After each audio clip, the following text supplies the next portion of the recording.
কি বন্ধুরা কেমন আছো? তো আমি দুপুরে চলে এলাম। দেখো আজকে আমাদের গ্যাস দেবে না বলে দিয়ে আছে। তো আমরা হোটেলের খাবার কেউই পছন্দ করি না, মনে মনে করছিলাম যে হোটেলেই হয়তো যেতে হবে। তো চটজলদি একটা জিনিস রেসিপি বানিয়ে নিলাম। তো তোমাদের তো দেখিয়েছি আমাদের ছাদে কি হয়েছে। সবাই দেখো কড়াই শাক। আর এখন এখন আমি এই শাকটা রেখে দিয়েছি, আলু শাকটা। আজকে কড়াই শাকটা বানাচ্ছি। তো কড়াই শাক নতুনত্ব একটা বানাবো, তাই তোমার সঙ্গে শেয়ার করতে চলে এলাম। দেখো কী বানাবো। আজকে নিয়ে নিয়েছি কড়াই শাক, কুচি কুচি করে নিয়েছি। আর এখানে আছে আলু, এখানে আছে টমেটো কুচানো, এখানে আছে পেঁয়াজ পাতা কুচানো, আর এখানে আছে বেগুন।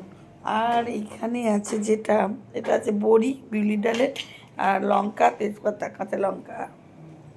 তো এইদিকে আমি চটজলদি ভাত বসিয়ে দিয়েছি, যেহেতু দেরি হয়ে গেছে বন্ধুরা, তাই আমি দেখো এখন আস্তে আস্তে সব জিনিসগুলো করে নেব। তো এখানে আমি 1 চামচ দিয়ে দিচ্ছি পাঁচফোড়ন। তো পাঁচফোড়নটা দিয়েই আমি এখন এই আলুটা একটু ভেজে নেব। সব একটু ভেজে ভেজে নিতে হবে। বন্ধুরা দেখতে থাকবো। সেদ্ধ করে রাখা আলু,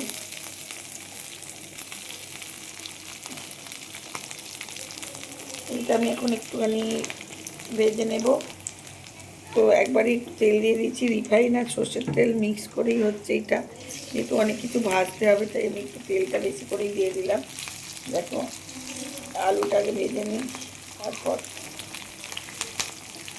এরকম কুচি কুচি করে নেবে।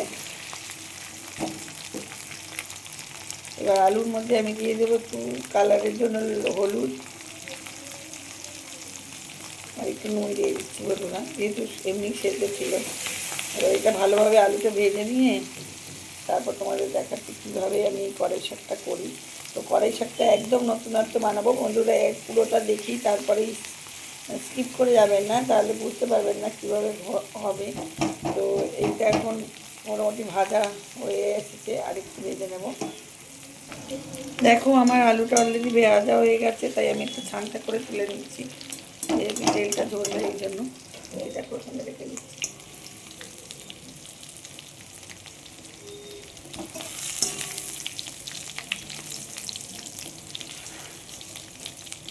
আর কী বলো তো, সব কাটে পাঁচফোড়ন দিয়ে ভাজলে, কোনো শাক করার আগে যদি পাঁচফোড়ন দাও, আগে গোড়া ওপরে একটুখানি পাঁচফোড়ন দাও, তাহলে কিন্তু ভাজাটা খুব সুন্দর হয় আর শাকটাও খুব ভালো হয়। আমি এটা শিখেছি, সবারই শেখা। তো এটা আমি আমার দিদির কাছ থেকে শিখেছি। আমার দিদিও তো খুব ভালো রান্না করে, আপনারা সব জানেন হয়তো। দিদি বাড়িতে আমি অনেক সময় রান্না করেছি, দেখিয়েছি। তো এখন আমি দিয়ে দেবো, দেখো এখন আমি বড়িটা ভেজে নেব তেলের মধ্যে। বড়িটা খুব ভালো করে ভেজে নেব, বড়িটাও এভাবে তুলে নেব।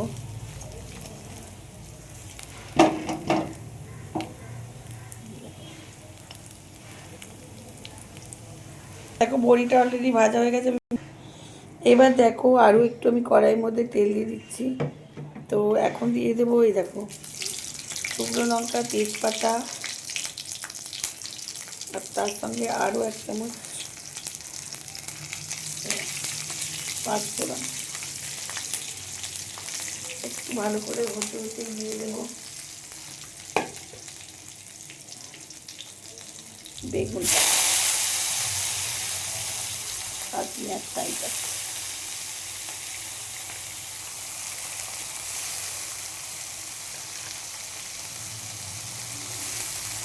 আর সঙ্গে এই টমেটোটা ভেজে যেটুকুন রাখা সেটুকুন রেখে দিয়েছি। দেখো এইটা এবার ভালোভাবে ভেজে নেব। এবার আস্তে আস্তে শাকটা খাওয়াবো।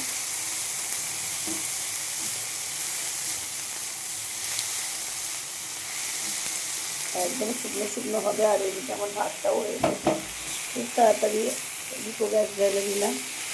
আর দেখুন হোটেলের খাবার যারা খায় না তাদের ভালো লাগে না, একদিন আর দিনই ভালো, কিন্তু আজকে তো একদমই ভালো লাগবে না। আর যেতে হবে মেন ব্যাপারটা, আমি বললাম যাব না। আর আমার হাজব্যান্ডও হোটেলের খাবার খেতে অপছন্দ করে। আমার মেয়ে বিরিয়ানি আনতে হয়েছিল, তো নিয়ে আসবে একটু পরে গিয়ে। একটু চিনি দিয়ে দিলাম, বাজারে কাজ জলদি হয়ে যাবে বলে। দেখো ভেবে দেখলাম না এটাও তুলে নিই, তুলে নিয়ে শাকটা আলাদা আরেকটু ভেজে নিলে আরও টেস্টি বেড়ে যাবে। তাই জন্য আমি বেগুনটাও ভাজা হয়ে গেছে, আমি তুলে নিচ্ছি।